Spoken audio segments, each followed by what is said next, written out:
Pumunta ako sa Magna Cycle Sales Corporation located at Governors Drive, Barangay San Agustin, 13 Martires, Cavite. At ito ang nakita ko.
So mga boss, nasa harapan na po natin ngayon ang XRM 125. This is a motard version. So kung mapapansin nyo ang headlight nito ay kamukha na siya ng CRF 150L. At mas malapad na rin ang headlight nito for better illumination mga boss, kahit na sa mga gabi at umaga ay maliwanag ang motor na to. So tara, tingnan natin ang mas malapitan. Ito po ay naka-disc brake na yan mga boss. Harap at likod po yan, no, mga boss. Pag sinabing motard, ang kalimitang makikita mo, ito po ay naka-disc brake harap at likod. At kung mapapansin nyo mga boss, naka-mags na rin po yan. So ang Honda XRM mga boss, syempre ito po ay isa na rin tong motor na minahal nating mga Pilipino, no? Dahil nga matibay ito at siguradong maaasahan mo yan kahit anong road conditions. Hindi kayo iiwan ng motor na to.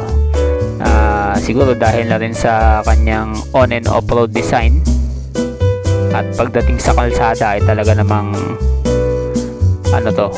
mas durable siya, no? At talagang kahit anong road condition pwede siya. At ngayon pinalakas pa to ngayon mga boss. At bukod sa pinalakas, this is a fuel efficiency rin. So mapapansin nyo, meron siyang new undercowl protection sa engine, ano?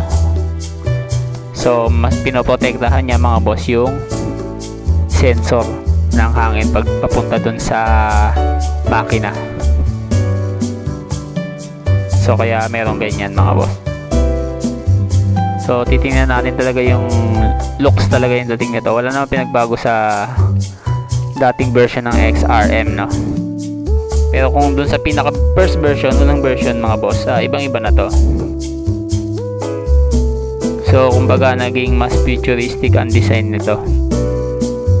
At yung mga linings niya talagang magaganda, ano? So puntahan na naman natin mga boss ang engine performance at fuel efficiency nito. This is a 4-stroke single overhead cam, 125cc engine yan, PGM-FI engine na nagpo-produce ng max power na 7.12 kW at 7,500 RPM. Ang max torque niya naman is 9.55 Nm at 6,500 RPM. So very fuel efficient din yan mga boss, no? Dahil as per Honda, kaya nitong tumakbo ng 65.4 km per liter. So madami-daming palengke na rin na mapupuntahan mo nito. So sa muffler niyan, so ganda rin, no? Medyo nakaangat na ng konti ito. At iba na rin yung design ng muffler nito conforme dun sa second version ng XRM, yung mga version ng mga 2011, 2012. So ibang iba na to. So gaya nga sinabi ko sa inyo, naka disc brake na yan, harap at likod, no? So makikita nyo dito sa likod, naka disc brake na po mga boss. Yan po ang motard. So yung isa po kasing klase, yung dual sport, hindi po siya naka disc brake, bali naka drum brake pa lang po yun. So kasi marami nagtatanong kung ano ba daw pagkakaiba niyan. So ayun. So sa taillight niya wala naman pinagbago sa dating version ng mga 2011-2012 model. Same pa rin naman yan. Ang mga ilaw pala na ito mga boss is hindi pa yan LED, no? So yung sa harapan, yung headlight nito is halogen bulb type. Sa likod naman by bulb type at mga signal light bulb type. So maganda dito sa XRM mga boss, kung hindi pa po kayo nakakasakay, kung sanay po kayo sa mga automatic, no? This is a ano po to, semi-automatic, no? Bali magpapalit lang po kayo ng gearings pero wala na po kayong pipigaing clutch mga boss. So ayan, as always, sakayan ng inyong asawa o girlfriend. Huwag lang isasakay ang kabit upang di po tayo malasin. So ayan ang susian, no? Bukasan ng ano yan, ng upuan mga boss.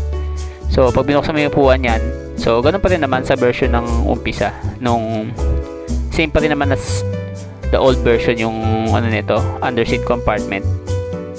At maganda rin ang pagkaka-upholstery ng upuan na ito mga boss. Talagang makapit yan. Subok ko na yan mga boss, kaya dahil meron po akong XRM talaga, yung 2011 model. So mamaya mga boss, tignan natin, sakyan natin to kung syempre kahit na meron tayong XRM, mas maganda pa rin masakyan natin to, no? So gaya nga na sinabi ko mga boss, no, same lang naman to ng presyo, o same lang ito ng itsura ng mga dating XRM na lumabas. So ang makagandahan dito, kahit nag-upgrade sila, so digital panel nito mga boss is ano na yan, all digital panel na po yan. Digital na po yung panel nito. So kahit nag-upgrade na sila ng ano nila, naging FI na yan, tapos naging digital na yung panel, tapos nag-upgrade din ng ano, ng headlight, tapos nagkaroon ng engine cover,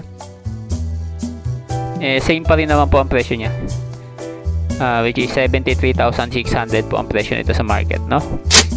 So kung ikaw ay taga rito sa bandang Cavite, General Trias, so maaari mo silang bisitahin dito mga boss. So mamaya ilalagay natin sa description ang mga kakailangan ninyong mga detalye para kayo makapag-avail ng motor na ito.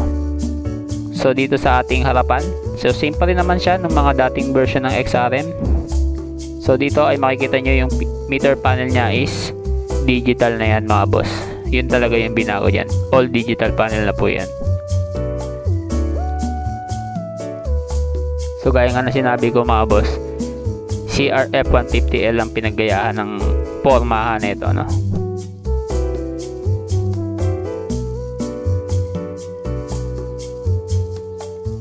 At ako, base sa aking experience, ang XRM talaga ay talagang napakatibay at talagang maaasahan mo siya.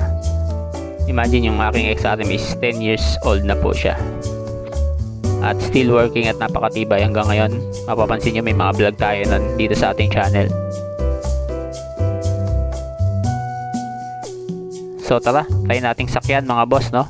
At bago ko makalimutan, ay kung bago ka lang po sa ating channel, please hihingi ko po sa inyo ang like, at kahit na huwag na po kayo mag-share, subscribe na lang po. Salamat. So tara, try nating sakyan to mga boss, no? Ay, okay, isa pala ito na nagdagdag mo. Mudguard? Engine guard? Engine guard. Kasi dati wala yan. Nakakonect kasi dyan yung sa digital. Yung protektahan nyo yung sensor. Oo, yung sensor. Sensor. Ay, sa hangin, sa bottle, no? May XRM din ako eh. Sa bahay, yung bulb type. Oh, maganda na po sir kasi ano to eh, no? Digital na ano. Ganda. Tsaka yung headlight, bago na rin, no? Forma, no? Okay naman. Boss Monoblog.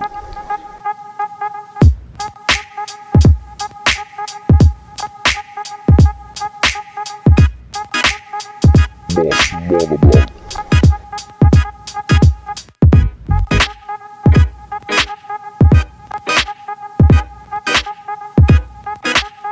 Boss Monoblog.